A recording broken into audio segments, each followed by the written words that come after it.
Vous écoutez Europe 1, il est 8h16. L'interview politique d'Europe 1. Il n'y aura pas, semble-t-il, de couple Fillon-Bayrou pour la présidentielle. Eh bien justement, Fabienne Amias, vous recevez ce matin François Bayrou, président du MoDem et maire de Pau. Bonjour François Bayrou. Bonjour. François Fillon est-il, comme il l'a affirmé hier dans ses vœux, le candidat de la droite et du centre ? Tout le monde peut prendre l'étiquette qu'il veut, mais ça n'est pas la question. La question. C'est comme ça qu'il s'est présenté Fillon, en tout cas. La question avec François Fillon, c'est qu'il a été élu et choisi par une compétition interne qu'on appelle primaire. J'ai toujours été contre les primaires parce que ça rend les candidats prisonniers d'un camp. Or, le président de la République, il doit dépasser les camps. Et vous voyez que c'est là qu'on est dans l'ambiguïté. Et donc, un certain nombre de gens disent François Fillon ne doit pas bouger 1 millimètre de son programme. Autrement dit, c'est à prendre ou à laisser. Or, si on dit aux Français, aux millions de Français qui s'interrogent aujourd'hui, il suffit de regarder les enquêtes d'opinion pour voir que les questions sont réelles et profondes, et les inquiétudes réelles et profondes. Si on dit à ces millions de Français, c'est à prendre ou à laisser, alors il y a beaucoup de probabilités qu'ils disent on laisse. Et c'est absolument fondé, parce qu'il est impossible de considérer qu'une compétition à l'intérieur d'un parti ou d'un camp résume l'élection présidentielle. Mais François Bayrou, vous dites un certain nombre de gens autour de François Fillon disent ça, mais François Fillon le dit lui-même. Il l'a dit, il n'y avait pas un projet pour les primaires, il n'y a pas un projet pour la présidentielle, il n'a pas bougé d'un iota. Eh bien, il le revendique. Je ne doute pas qu'il réfléchisse à partir de ce que les Français, et à cet instant même, nous lui disons. Je veux vous rappeler, vous mais vous il ne souvenez... le fera pas. Il a clairement dit hier qu'il ne le ferait pas. Vous aviez évoqué à propos de son projet, c'était il y a quelques semaines, un projet décentré. C'était votre mot. S'il n'opérait pas de mouvement, il ne veut pas opérer de mouvement. Est-ce que vous vous souvenez de ce grand discours de Philippe Séguin? Il y en a eu plusieurs qui ont marqué... Philippe Séguin, quand il a dit circuler à l'approche de l'élection présidentielle de 1995... Où l'on pensait que la victoire d'Édouard Balladur était acquise. Circuler, il n'y a rien à voir. Il paraît que l'élection ne va pas avoir lieu. Eh bien, c'est exactement la même chose aujourd'hui. Si on dit aux Français, tout a été décidé par la primaire de ce camp, eh bien, les Français vont considérer que, d'une certaine manière, on porte atteinte à ce que doit être le débat présidentiel. Le débat présidentiel n'est pas le débat d'un camp. Et donc, c'est pour cette raison que je dis que François Fillon serait, à mon sens, modestement, bien inspiré de réfléchir à la différence qu'il y a entre le candidat d'un camp et celui qui veut être président de tout un pays. Donc, à ce stade, aujourd'hui, vous ne soutenez pas sa candidature? Non, je suis libre. Oui, mais vous êtes libre de la soutenir, donc la question elle est simple. À ce stade, aujourd'hui, j'ai dit depuis le premier jour que je n'étais pas engagé par le résultat de cette primaire. C'est la raison pour laquelle je n'y ai pas participé. Parce que je considère que ma liberté de citoyen, eh bien, elle n'a pas à être amoindrie ou diminuée par une compétition de partis politiques à laquelle je n'appartiens pas. François Fillon, qui en marge de ses vœux hier, a réagi aux critiques que vous aviez émises fortement la semaine dernière, quand il avait revendiqué sa chrétienté.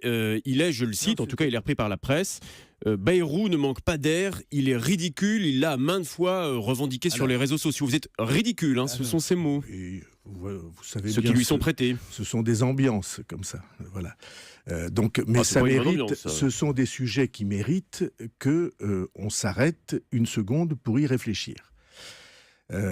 François Fillon, c'est absolument ce que je vais dire, mais il fait semblant naturellement parce que c'est le jeu. Mais cependant, pour clarifier les choses, lorsqu'on est interrogé sur le sujet de la religion, il est naturel et normal qu'on dise ce qu'on est et ce qu'on croit.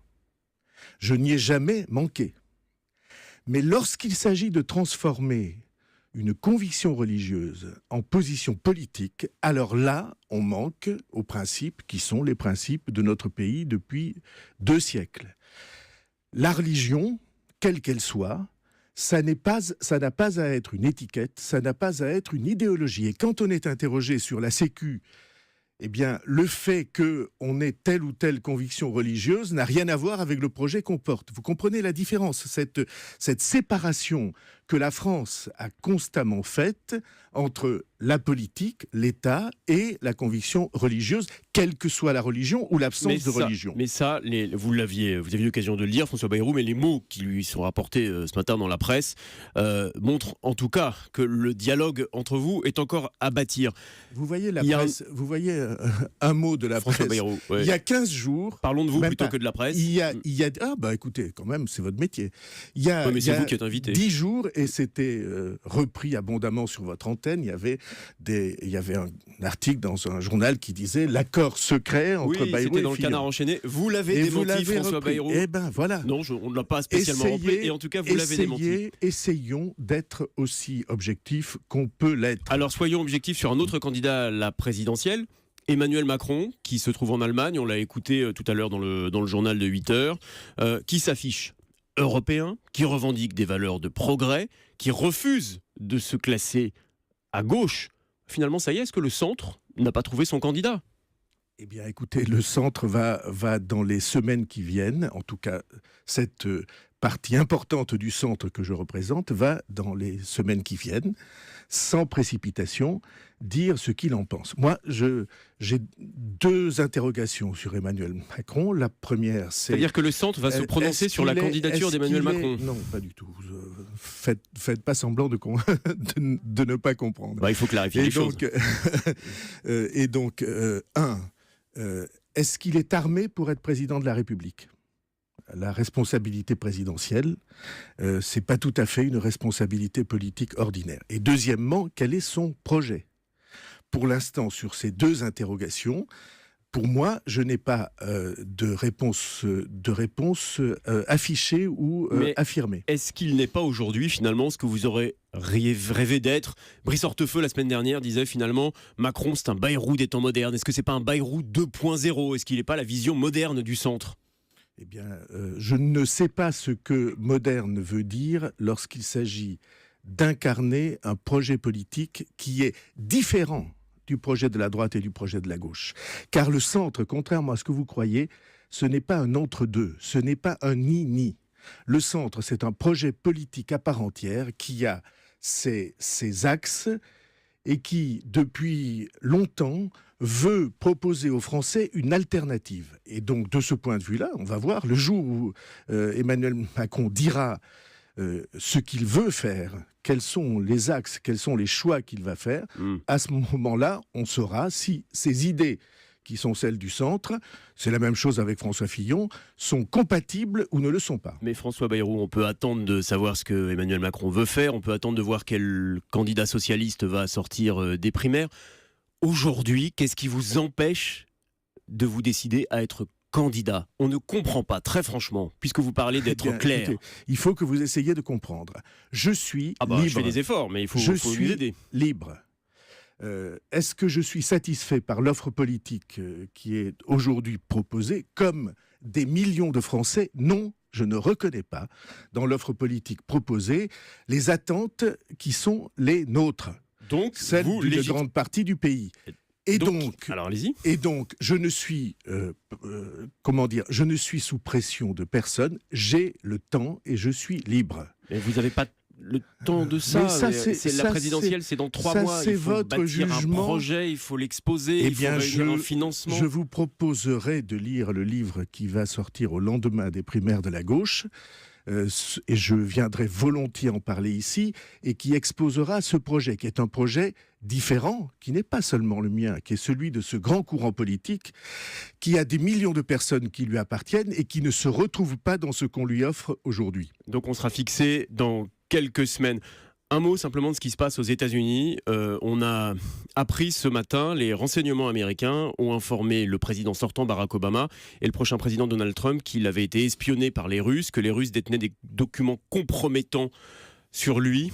On peut faire confiance à la Russie aujourd'hui ? Je fais la distinction entre la Russie et l'administration Poutine. Et c'est la raison pour laquelle je plaide pour que, au contraire d'un certain nombre de courants politiques français, nombreux, on prenne de la distance. non pas avec la Russie, avec qui il faut parler, mais avec M. Poutine et sa manière d'intervenir au-delà de ses frontières sur la politique du monde. Alors là, c'est une différence fondamentale entre vous et François Fillon. C'est une différence fondamentale et je la revendique.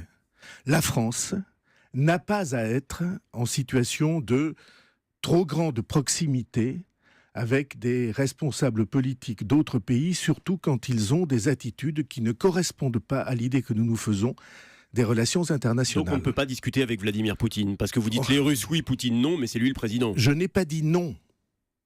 J'ai dit indépendance. J'ai dit garder suffisamment de distance pour que votre jugement soit un jugement libre, pour que vous ne soyez pas automatiquement entraîné dans le sillage d'attitudes et de pratiques qui ne ressemblent pas à ce que la France doit exiger. Merci François Bayrou d'être venu ce matin sur Europe 1. Demain, c'est Patrick Veil qui sera votre invité, Fabien. On parlera laïcité, histoire, immigration, etc. Qui sont au cœur des projets de très nombreux candidats. Merci Fabien, à demain.